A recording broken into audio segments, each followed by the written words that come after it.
Nakakita nga tayo ng sarampayong sa paglalakad-lakad natin, kaya nakaisip na naman tayong gumawa ng panibagong saranggola. Dahil sa pamamagitan nga nitong sarampayong, pwede na tayong makagawa at makapagpalipad ng simpleng saranggola gamit ito. Pag uwi nga namin sa bahay, agaran ko din agad itong binaklas para makuha yung mga piyesang gagamitin natin dito. Para makuha mo nga yung mga fiber ng payong na ito, kailangan mong alisin yung mga kawat at tastasin yung mga tahi na nakakabit dito. Sa mga ganitong sarampayong nga mga kalitar, pwede tayong makagawa ng mga samot-saring klase ng guryon o saranggola. Kaya kung mahilig nga kayo sa saranggola o mga guryon, huwag nyo basta-basta itatapon yung mga sirampayong. Kahit fiber o bakal man na nakakabit sa payong na sira, pwede natin gawin ding guryon. Pero sa pagbabaklas nito mga kalitar, medyo maselan din. Kailangan ingatan mo yung mga fiber para hindi basta-basta mabali. Matapos kung mabaklas yung mga fiber ng payong na kakailanganin natin, ay sinusukat nyo na rito yung frame na gagamitin natin sa paggawa ng saranggola. Ito nga pala mga kalitar, fiber ng payong na ito ay pwedeng gamitin sa mga dulo ng baskagan ng natural na guryon. At nung nakapili na nga ako ng gagamitin ko sa aking saranggola, ay medyo maikli yung mga nakuha nating fiber. Kaya naisip ko na pagdugsong-dugsungin na lang ito. Ang ginawa ko nga pala dito mga kalitar ay aking hinasa sa may liha ang bawat dulo ng mga fiber na nakuha natin para mapagdugsong natin ito. At gumagamit din tayo dito na sinulid o panahe para maging dugtong at maging tuwid yung fiber na gagamitin natin para sa gagawin nating saranggola.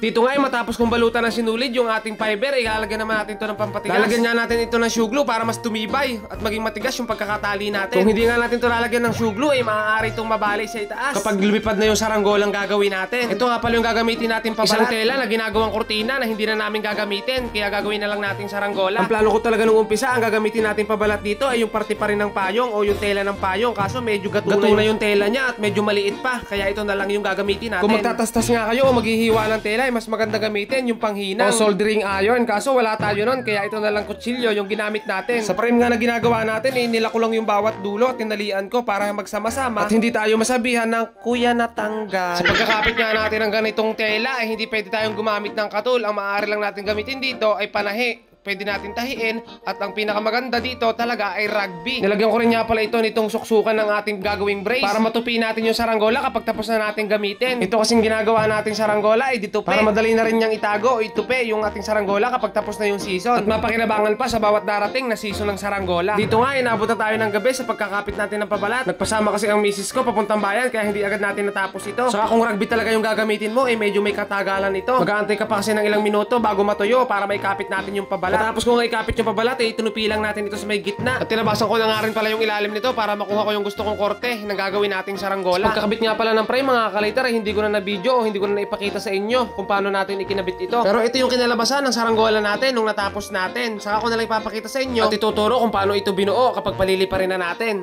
Okay, ito na mga kalitar yung yung saranggola natin. So ito mga kalitar, ayan ganyan. So puro fiber yan. At ito mga kalitar, ito yung pinakasuksukan ng payong kinabit natin para maging suksukan. Di baklas yan. At saka ito mga kalitar, ayan, ito sadyang guide. May guide yung mga tali nakakabit na sadya para pag itutupi. Yan, ganyan mga kalitar. Ito suksukan dito ng payong. At ganyan. Ganyan yung itsura niya, no? Dito nga pala sa video na to, pinalipad na natin yung saranggola nating ginawa gamit lang yung fiber ng payong at tela ng kurtina. Hindi kasi natin ito na-testing nung araw na natapos natin dahil ginabi na nga tayo sa paggagawa nito. Ito nga saranggola natin ay kung tawagin nga pala dito sa amin ay Delta Kite. At ang kagandahan nga dito sa saranggolang ginawa natin ay nababaklas din ito at natutupi natin kapag natapos na natin gamitin. Ginamit yung nga pala dito yung suksukan ng dulo ng fiber ng payong para maging dibaklas yung saranggola nating ginawa. Sa pagtitesting nga natin may napansin tayo na mukhang magkakameron tayo ng konting aberya. Medyo mahina kasi yung hangin at kung lumakas man ay sa baba lang talaga malakas. Pagdating sa taas ay medyo nawawala na yung hangin. Pero kahit hindi ganong kalakasin yung hangin, syempre andito na tayo kaya pariliparin na rin natin.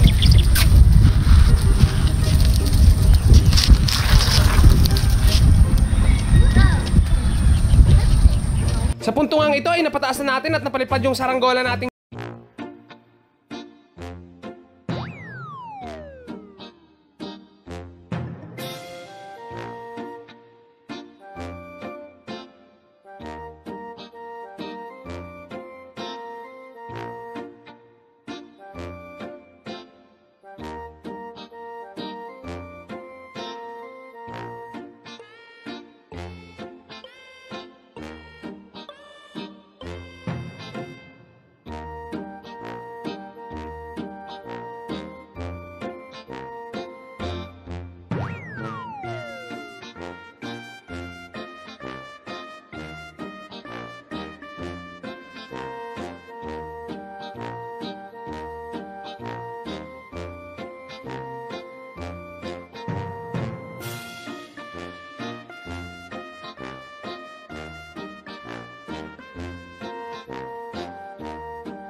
Iloy, oh.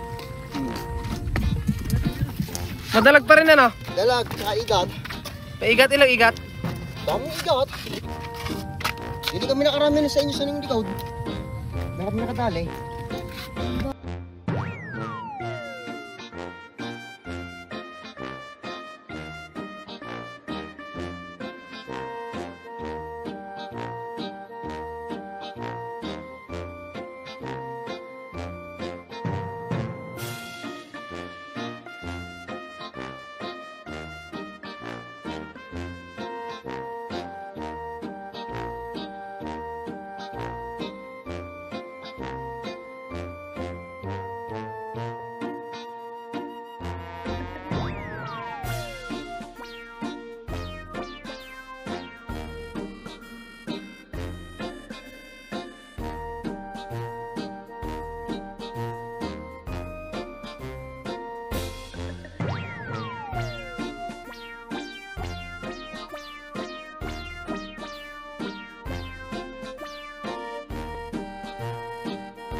Hindi na talaga hangin, talaga naman.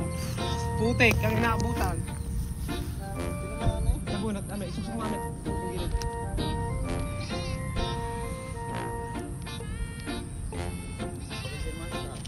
Ha? Palutang?